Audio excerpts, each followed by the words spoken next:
Du coup, moi, c'est Chloé Hubert, j'ai 18 ans et je suis actuellement sur la fin de ma première année de prépa, à l'E2. Moi, du coup, c'est Chloé Vinon, et pareil, c'est ma première année de prépa. Et après, on va aller dans la filière GRE.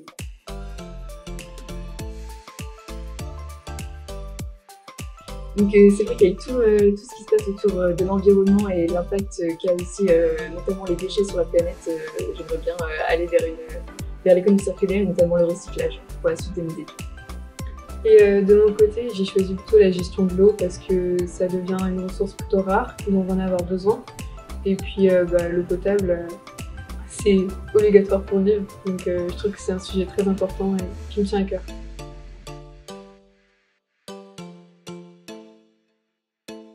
Il y a beaucoup de professeurs qui viennent un peu de partout dans le monde et donc ils sont tous passionnés par leur métier, donc forcément ça donne envie de continuer d'apprendre.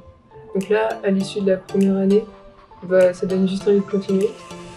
Et puis je pense que chacun a une fibre environnementale, ne serait-ce que quand on s'y intéresse, qu'on cherche des informations. Ça montre déjà qu'on est intéressé par le sujet et que peut-être que ces études pourraient être intéressantes.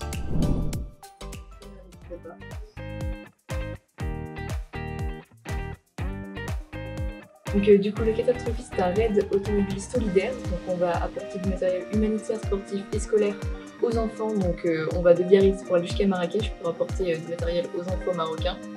Et on va aussi distribuer des denrées alimentaires à la Croix-Rouge en France.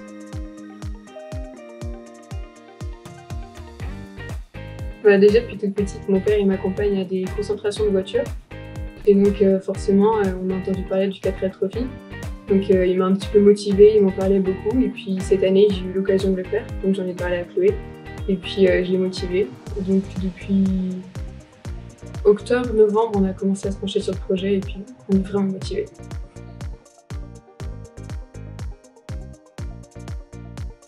Du coup, le 4L Trophy, on souhaite le faire en février 2024 et on est à la recherche encore de sponsors, bien évidemment, mais aussi on va organiser des événements pour pouvoir financer du coup la 4L et tout ce qui va avec.